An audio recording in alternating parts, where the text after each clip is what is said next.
제11과 성경교과입니다. 이번에 연구할 주제는 하나님이 그분의 백성을 구원하심입니다. 구약시대의 하나님께서 당신의 백성을 어떤 방식으로 구원하셨는지 연구를 하고, 그리고 향후 있을 계시록 13장의 짐승의 표의 사건과 어떤 연관성이 있는지 연구해 보도록 하겠습니다. 하나님께서는 과거의 원수들에게서 당신의 백성들을 건져내기 위하여 그들을 취급하신 일을 우리가 상기하기를 바라신다 하였습니다. 그분은 사단의 역사에서 구제될 길이 없는 것처럼 보일 때 그분의 능력을 발휘하기 위한 최후 수단을 언제나 가지고 계십니다. 인간의 필요는 하나님의 기회입니다. 시편 91편 14, 15절에 하나님이 가라사대 저가 나를 사랑한즉 내가 저를 건지리라. 저가 내 이름을 안즉 내가 저를 높이리라. 저가 내게 간구하리니 내가 응답하리라. 저희 환난 때에 내가 저와 함께하여 저를 건지고 영화롭게 하리라. 자, 일요일 소재입니다. 보이지 않는 대리자들을 통한 구원입니다. 그 가번에 엘리사가 아람 왕의 말들과 병거에 에워싸였을 때 엘리사의 종은 공경에 빠졌는데 엘리사는 그 종에게 무엇이라고 말했습니까? 그 왕하 6장 16절 보니까 대답하되 두려워하지 말라. 우리와 함께 한 자가 그들과 함께 한 자보다 많으리라 하고, 엘리사는 무엇을 위하여 기도했으며 하나님께서는 그의 기도에 어떻게 응답하셨는가? 우리는 환난 때 어떻게 동일한 보호를 받을 수 있는가? 이 같은 질문들을 함께 엮어서 말씀을 생각해 보도록 하겠습니다. 이 말씀의 배경을 보면 엘리사 시대 때에 이스라엘과 아람은 끊임없이 전쟁 상태에 있었습니다. 아람 왕의 침입이 있을 때 한 번은 아람 왕이 엘리사를 죽이려고 했습니다. 그 이유는 엘리사가 자신들의 계획을 이스라엘 왕에게 알렸기 때문입니다. 그 아람 왕이 자신의 종들과 의논하여 이스라엘을 공격하기 위해서 진을 치면 이 계획을 하나님께서 엘리사에게 나타내시고, 그리고 엘리사는 이스라엘 왕에게 기별하여 알려주었던 것입니다.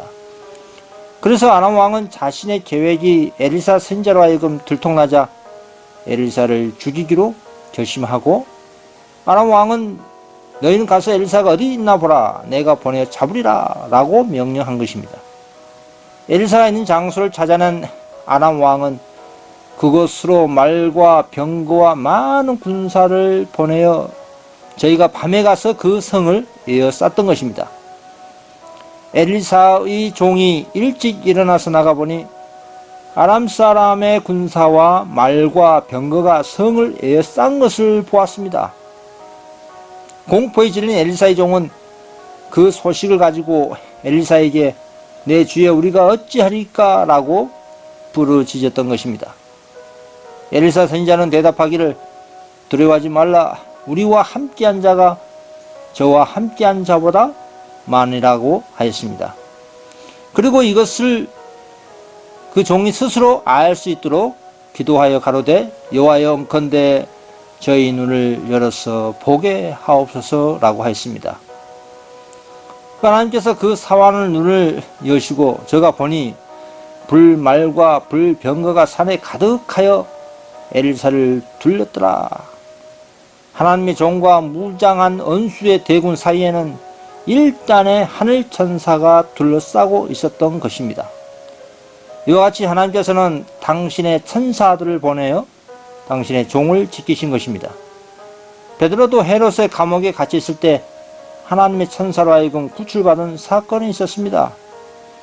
그 사도행전 12장 7절에 호련히 주의 사자가 곁에 서며 옥중의 광채가 조용하며 또 베드로의 옆구리를 쳐 깨워 가로되 급히 일어나라 하니 쇠사슬이 그 손에서 벗어지더라.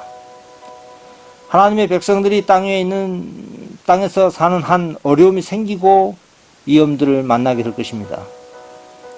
사단은 하나님의 백성들로 하여금 의심과 두려움에 사로잡히게 하고자 그의 최선을 다할 것입니다. 불확실과 의심의 한가운데서도 예수님의 음성은 여전히 분명히 우리에게 들려옵니다. 너희는 마음에 근심도 말고 두려워하지 말라고 하십니다. 하나님의 사람이 주의 원수들에 의해 둘려 있을 때 자신과 함께한 힘이 원수의 힘보다 무한히 더 크다는 확신을 가질 수 있습니다. 세상에서 애롭고 버려진 것처럼 보이는 가장 연약한 하나님의 자녀랄지라도 원수의 군대를 두려워할 필요가 전혀 없습니다. 왜냐하면 성도의 편에 계신 하나님은 악의 강한 군대보다 더 강하시기 때문입니다. 외롭고 힘들 때 다음의 말씀을 읽으시기 바랍니다. 이사야 41장 10절 두려워 말라 내가 너와 함께 함이니라 놀라지 말라 나는 내 하나님이 됨이라 내가 너를 굳세게 하리라 참으로 너를 도와주리라 참으로 나의 의로운 오른손으로 너를 붙들리라. 하늘의 천사가 우리 눈에는 보이지 않지만 각 성도들은 천사로 하여금 보호함을 받고 있습니다. 히브리서 1장 14절에 모든 천사들은 부리는 영으로서 구원 얻을 후사들을 위하여 섬기라고 보내심이 아니요. 이 말씀을 항상 생각하시기 바랍니다. 다음은 월요일 소재입니다. 순종을 통한 구원입니다. 가번에 다니엘의 세 친구들에게 어떤 시험이 주어졌는가? 무엇이 그들의 응답이었는가? 이 온 백성들과 나라들과 각 방언한 자들로부터 수많은 사람들이 두라 평지에 있는 금신상에 르무라셀 왕의 명령에 따라 금신상에게 엎드려 절하였습니다. 그런데 르무라셀 왕의 명령을 불순종하는 사람들이 있다는 보고가 들어왔습니다. 그들은 다니엘의 충성스러운 세 친구들인 사드락과 메삭과 아베느고였습니다. 이 세 친구들을 시기 질투한 바벨론 박사들이 다음과 같이 이 세 친구들을 참수한 것입니다. 이제 몇 유다 사람 사드락과 메삭과 아베느고는 왕이 세워 바벨론 도를 다스리게 하신 자연을 왕이여 이 사람들이 왕을 높이지 아니하며 왕의 신들을 섬기지 아니하며 왕이 세우신 금신상에게 절하지 아니하였나이다 라고 고발했습니다. 그리고 르무라셀 왕은 그 세 친구들을 자기 앞으로 끌어오라고 명령하였습니다. 르무라셀 왕은 그 세 친구에게 너희가 내 신을 섬기지 아니하며 내가 세운 금신상에게 절하지 아니하니 짐즉 그러하느냐고 물었습니다. 르무라셀 왕은 극렬히 타는 풀무를 가리키면서 자신의 명령을 순종하기를 계속 거절한다면 형벌이 그들을 기다리고 있음을 겁박하였습니다. 그러나 사드락과 메삭과 아베느고는 하늘의 하나님께 대한 자신들의 충성심과 구원하시는 하나님의 능력에 대한 신앙을 확고하게 증거했습니다. 금신상에게 절하는 것은 애배하는 행위임을 모든 사람이 잘 알고 있었습니다. 사드락과 메삭과 아베느고는 그와 같은 충성의 표시는 오직 하나님께만 드릴 수 있었습니다. 르무라셀 왕 앞으로 끌려온 사드락과 메삭과 아베느고는 다음과 같이 대답을 했습니다. 사드락과 메삭과 아베느고가 왕에게 대답하여 이르되 르무라셀이여 우리가 이 일에 대하여 왕에게 대답할 필요가 없나이다. 왕이여 우리가 섬기는 하나님이 계신다면 우리를 맹렬히 타는 불물 가운데서 능히 건져내시겠고 왕의 손에서도 건져내시리다. 그렇게 하지 아니하실지라도 왕이여 우리가 왕의 신들을 섬기지도 아니하고 왕이 세우신 금신상에게 절하지도 아니할 줄을 아옵소서. 이 세 친구의 그와 같은 대답을 들은 르무라셀 왕의 분노는 극에 달했습니다. 그리고 르무라셀 왕은 명령을 내립니다. 르무라셀이 분이 가득하여 사드락과 메삭과 아베느고를 향하여 낯빛을 변하고 변하 이르되 그 풀물을 뜨겁게 하기를 평일보다 7배나 뜨겁게 하라 하고 군대 중 용사 몇 사람을 명하여 사드락과 메삭과 아베느고를 결박하여 극렬히 타는 풀물 가운데 던지라. 르무라셀 왕은 풀물을 평소보다 7배나 뜨겁게 하라고 지시하고 직결 처형하기 위한 준비로 그들을 결박하게 해서 극렬 타는 풀무에 내 던집니다. 그러나 하나님께서는 당신의 백성을 잊지 아니하셨습니다. 당신의 증인들이 풀무에 던졌을 때에 예수님께서는 몸소 그들에게 나타나셨고 그들과 함께 불 가운데 거느셨습니다. 열과 냉을 주관하신 하나님 앞에서는 그 7배의 불꽃이 그 태우는 능력을 상실하고 만 것입니다. 그러나 느부갓네살 왕이 맹렬하게 타는 불꽃 속을 들여다보고 있을 때에 느부갓네살 왕은 놀라 신하들을 향하여 묻기를 우리가 결박하여 불 가운데 던진 자는 세 사람이 아니었느냐?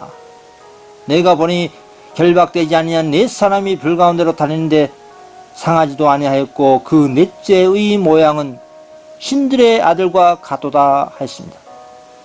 이 느부갓네살 왕이 어떻게 세 친구와 함께 하신 그분이 하나님의 아들인 줄 알았을까요? 바벨론에서 중요한 임무를 맡은 다니엘과 세 친구는 느부갓네살 왕에게 자신들의 생애와 품성을 통해 하나님의 진리를 나타냈습니다. 이 사드락과 메삭과 아벤노고는 저희가 하나님을 믿는 이유에 대하여 질문을 받았을 때에 지체 없이 설명하였습니다. 분명하고 단순하게 거룩한 의의 원칙들을 제시하였고 이리하여 저희 주위에 있는 사람들에게 자신들이 섬기는 하나님을 가르쳤던 것입니다. 그리고 바벨론 사람들에게 장차 오실 구주이신 예수 그리스도에 대하여 말해주었으므로 불 가운데 있는 넷째의 모습을 보고 느부갓네살 왕은 불 속에 있는 그 넷째가 하나님의 아들이심을 알아본 것입니다. 그리고 이제 자신의 이대함을 잊은 느부갓네살 왕은 보좌에서 내려와 풀무 앞으로 나아가 지극히 높으신 하나님의 종들아 나와서 이리로 오라고 부르짖었습니다. 그때에 사드락과 메삭과 아벤노고는 많은 군중들 앞에 나와 자기들이 아무 해도 받지 않았음을 보여주었습니다. 예수 그리스도의 임재가 그 세 친구들을 보호해서 해를 받지 않도록 해주었고 그들을 채운 족쇄만이 불타 없어졌습니다. 그 다니엘 3장 27절에 방백과 수령과 도백과 왕의 모사들이 모여 이 사람들을 본즉 불이 능히 그 몸을 해하지 못하였고 머리털도 끄슬지 아니하였고 고깃빛도 변하지 아니하였고 불탄 냄새도 없었더라. 느부갓네살 왕은 장엄하게 세운 거대한 금신상을 잊어버리고 사람들은 살아계신 하나님 앞에서 두려워 떨었습니다. 겸손해진 느부갓네살 왕은 사드락과 메삭과 아벤노고의 하나님을 찬송할지로다. 그가 그 사자를 버려서 자기를 의리하고 그 몸을 버려서 왕의 명을 거역하고 그 하나님밖에 다른 신을 섬기지 아니하며 그에게 절하지 아니한 종들을 구원하셨다고 고백할 수밖에 없었습니다. 그날의 경험은 느부갓네살로 하여금 백성과 각 나라와 각 방언한 자가 무릇 사드락과 메삭과 아벤노고의 하나님께 설만이 많아거든 그 몸을 쪼개고 그 집으로 걸음터를 삼으라는 조서를 내리게 하였습니다. 이 조서를 내린 이유로서 그는 이같이 사람을 구원할 다른 신이 없음이라고 주장했습니다. 이 왕이 공중 앞에서 자복하고 다른 모든 신들 위해 하늘의 하나님을 높이려고 노력하는 것은 옳은 일이었지만 그의 신하들에게 동일한 신앙 고백을 강요하는 행위는 세상 군주로서의 자신의 권리를 남용하고 있었습니다. 하나님께서는 결코 인간의 순종을 강요하지 않으십니다. 하나님께서는 모든 사람들이 자신들의 자유의 의지에 의해서 저희가 섬길 자를 올바르게 선택하도록 놔두십니다. 오늘날 우리가 히브리 청년들이 이 두라 평지에서 겪은 경험에서 배워야 할 중대한 교훈이 있습니다. 오늘날 우리 시대에도 하나님께 충성한 종들이 잘못이었음에도 불구하고 사단의 암시로 시기와 신앙적 편견으로 가득한 사람들의 손에 굴욕과 확대를 당할 것입니다. 특히 짐승의 표인 일요일 법령이 제정되어 온 세상이 일요일에 하나님을 경배할 때 하나님의 십계명 넷째 계명인 제7안식을 지키는 적은 무리들에 대하여 인간의 분노가 가공하리만큼 분기될 것입니다.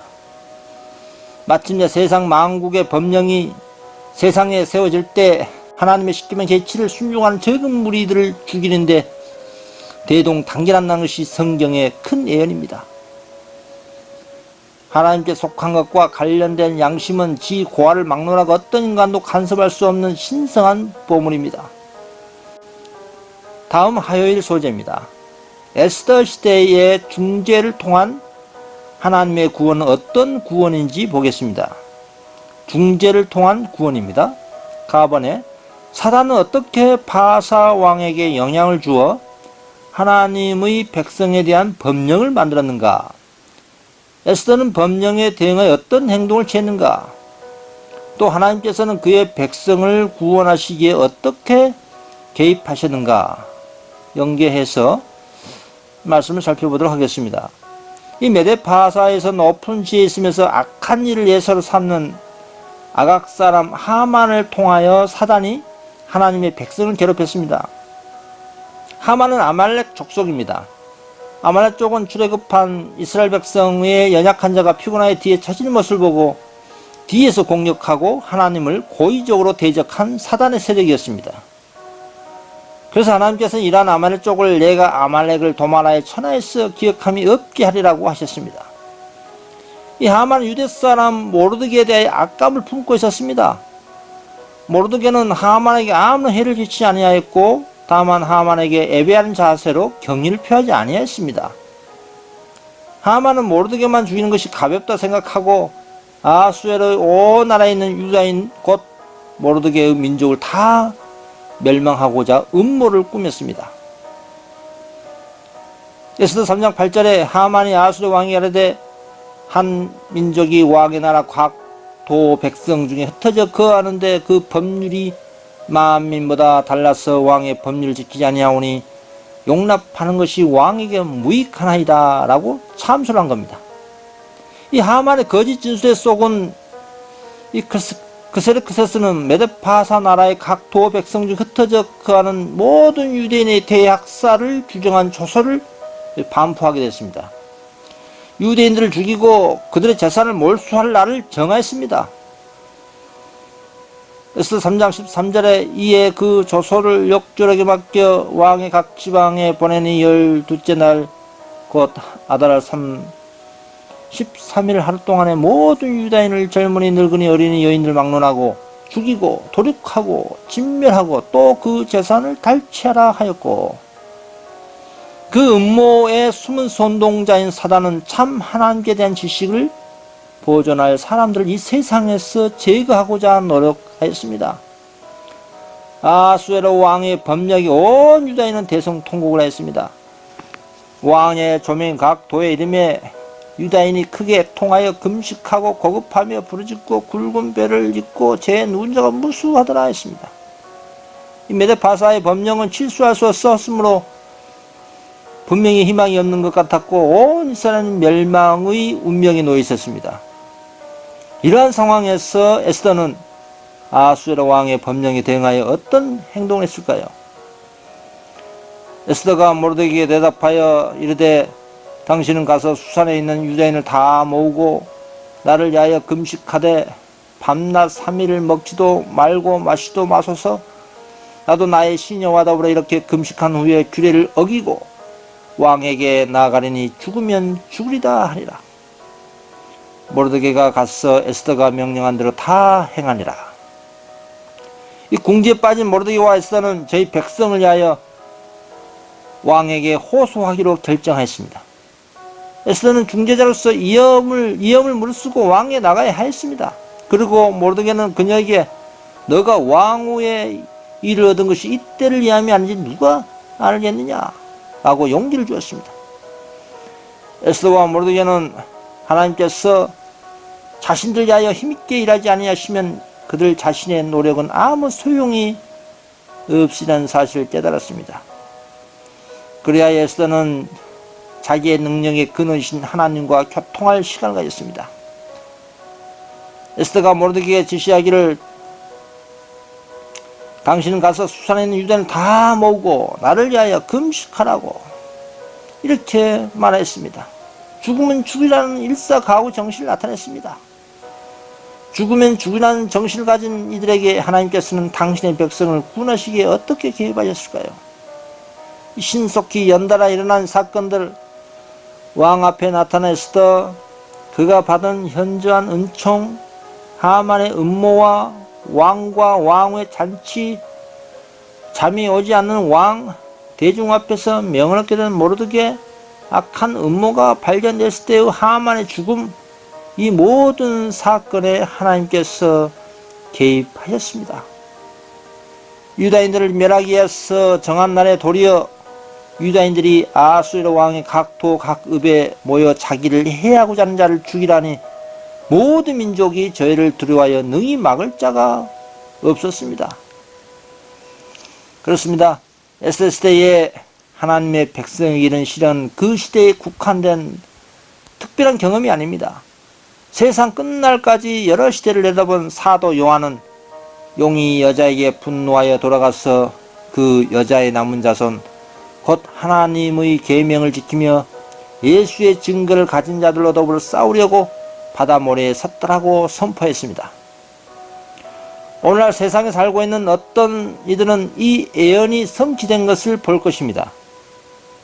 과거 여러 시대를 통하여 사람들로 하여금 참 교회를 박해하게 한 동일한 정신이 장래에도 하나님께 대한 충성을 지키는 사람들에게 동일한 행동을 하고자 할 것입니다. 하나님의 백성에 대하여 최후의 공포될 이룰 법령은 아수르와 유대인들에게 내린 법령과 매우 비슷한 것입니다. 오늘날 참 교회의 원수들은 제7일 계명을 지키는 적은 무리 가운데서 대궐문에서의 모르드게와 같은 사람을 봅니다. 하나님의 율법에 대한 하나님의 백성의 경의는 여호와 경외하기를 버리고 당신의 안식일을 짓밟고 있는 자들에게 끊임없는 견책이 됩니다. 그래서 사단은 대중의 습관과 관례를 받아들이기를 거절하는 소수의 적은 무리에 대하여 분노할 것입니다. 지위와 명성 있는 사람들은 하나님의 백성을 대적하려고 협의한 일에 무법하고 비열한 자들과 부와 재능과 교육과 박해하는 통치자들과 목사들과 교인들이 삼중연합 세력화가 될 것입니다.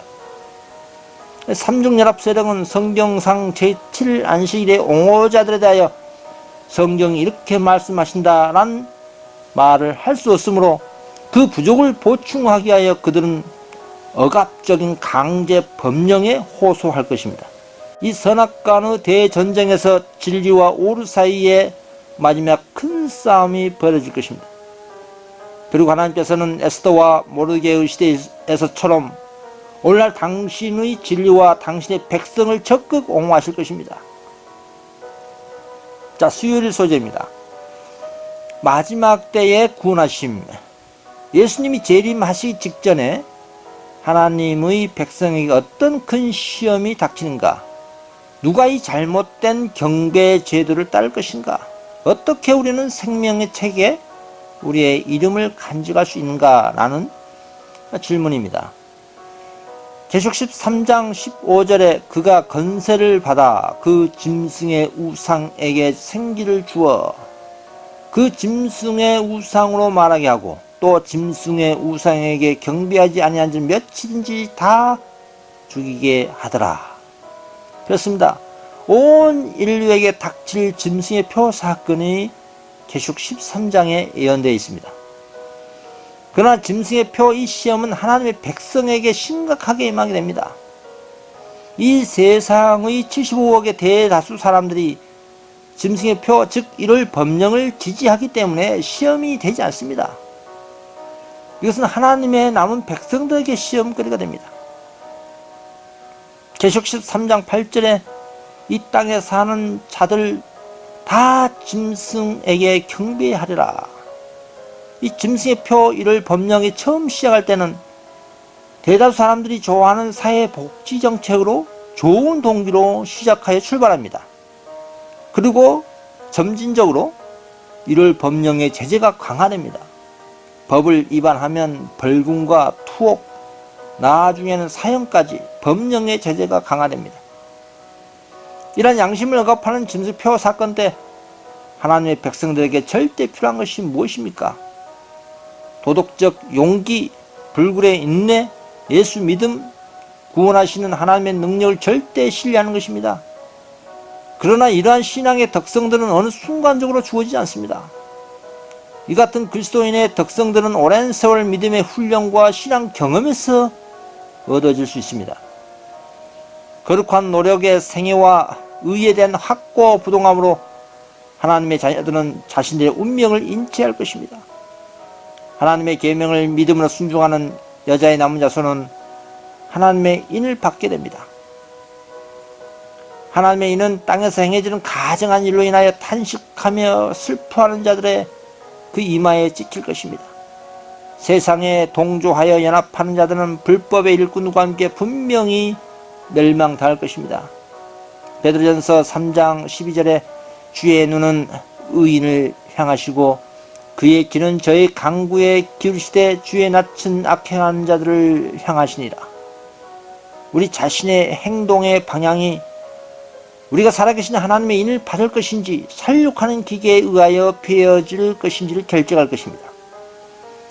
어떻게 우리는 생명의 책에 우리의 이름을 간직할 수 있겠습니까? 계시록 3장 5절에 이기는 자는 이와 같이 흰옷을 입을 것이요 내가 그 이름을 생명책에서 결코 지우지 아니하고 그 이름을 내 아버지 앞과 그의 천사들 앞에서 신하리라. 누구의 이름이 생명책에서 지우지 않을 것인가? 자신의 전 존재의 힘을 다하여 하나님을 사랑하는 자의 이름이 거기에 적혀 있을 것입니다. 그리고 이웃을 자신처럼 사랑한 자의 이름도 적히게 될 것입니다.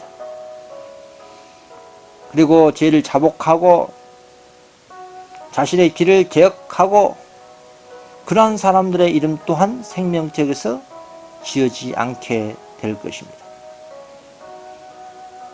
다음 목요일 소재입니다. 하나님의 이기는 자들, 어떻게 우리가 악과의 마지막 대쟁투에서 이긴 자들이 될 수 있겠는가? 계시록 12장 11절에 또 우리 형제들이 어린 양의 피와 자기들이 증언하는 말씀으로써 그를 이겼으니 그들은 죽기까지 자기들의 생명을 아끼지 아니하였도다. 그렇습니다. 우리가 이기는 자들이 되는 것은 그리스도의 은혜를 통해서입니다. 예수 그리스도의 보혈의 공로를 통하여 우리는 우리 이름이 생명책에서 지워지지 않는 숫자에 들어가야 할 것입니다. 흠없는 그리스도의 의의 복이 시련과 시험을 받은 충성스러운 하나님의 자에게 주어지고 또 멸시를 받은 남은 무리들은 영광스러운 의복을 입고 다시는 세상의 부패로 더럽혀지지 아니할 것입니다. 그들의 이름은 어린 양의 생명책에 남아있고 각 시대의 충성스러운 사람들 중에 기록됩니다. 그들은 기만 자의 관계를 물리쳤고 용의 포효에도 불구하고 저들의 충성을 돌이키지 아니했습니다. 이 충실한 자들에게 무엇이 약속되었습니까? 계시록 2장 7절에 귀 있는 자는 성령이 교회들에게 하시는 말씀을 들을지어다 이기는 그에게는 내가 하나님의 낙원에 있는 생명나무의 열매를 주어 먹게 하리라. 또 계시록 2장 10절에 내가 죽도록 충성하라 그리하면 내가 생명의 간을 내게 주리라. 계시록 3장 21절에 이기는 그에게는 내가 내 보호자와 함께 앉게 해 주기를 내가 이기고 아버지 보호자에 함께 앉은 것과 같이 하리라 라는 충실한 자들에게 이와 같은 약속이 되어 있습니다. 이 승리의 멸관을 쓰려면 투쟁에 참여해야 합니다. 예수님처럼 우리는 고난을 통하여 온전해져야 합니다. 세상의 빛 되시는 분이 우리의 안내자가 된다면 우리는 가장 어두운 길에서도 안전하게 걸어갈 수 있습니다. 하나님을 사랑하고 그의 계명들을 지켜 온 구원받은 성도들이 성문 안으로 들어가서 생명나무에 참여할 권리를 갖게 될 것입니다. 마지막으로 오늘은 과거에 하나님께서 어떻게 당시의 백성을 구원하셨는지 살펴보았습니다. 그리고 앞으로 지구촌에 닥칠 짐승표 사건 때 하나님의 백성이 어떻게 구원받게 될 것인지 예언을 살펴보았습니다. 오늘날 이와 같은 현대 진리의 예언을 연구하셔서 깨달아 믿어 확증하시고 우리 각자에게 주어진 은혜의 시간은 오늘 마지막이라는 사명을 가지시고 하나님의 은혜와 예수 그리스도의 보혈의 공로와 성령님의 능력으로 이기시는 모두가 되시길 바라면서 오늘 공부 마치도록 하겠습니다. 감사합니다.